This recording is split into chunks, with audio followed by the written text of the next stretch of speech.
Nolan Smith turned heads this combine with his jaw-dropping performance, highlighted by an insane 4.39 time during his 40-yard dash. Adding an impressive 41.5-inch vert jump and 128 broad jump, Smith definitely made an impression in Indy. The question is there a real prospect under the hype? Find out in this 2-minute drill. Smith's athletic testing definitely translates to the field. He works best as a stand-up 3-4 outside linebacker, able to use his elite bend and speed to get after the quarterback.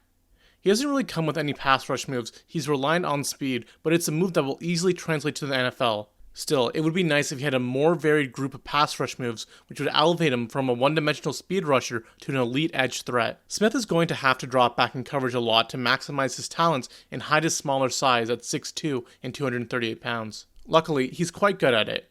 During his time in Georgia, he was asked to play in some complicated coverage schemes and to make tough reads, which he looked natural doing. I didn't see a ton of man coverage snaps, but I'm sure he could stick to a tight end with his athleticism.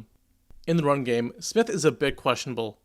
Due to his lighter frame, he can get pushed around pretty easily, but when he has a free lane to the ball carrier, he makes plays.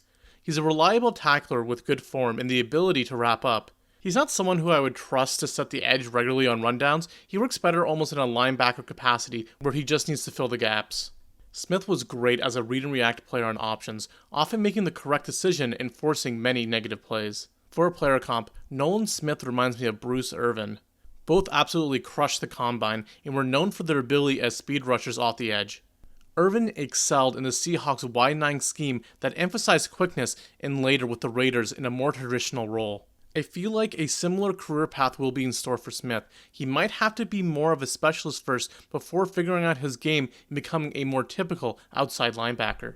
For draft range, after these testing numbers, there's no way Nolan Smith will not be a first-round pick. It is a very deep edge class, but his amazing athleticism should lock him in to the first 20 picks. My favorite landing spot for him right now is pick 10 to the Eagles. He would be the perfect player to learn under Hassan Reddick and eventually replace him. We don't know what Smith will turn out to be, but what we do know is the sky is the limit for him. And that's the 2-minute drill.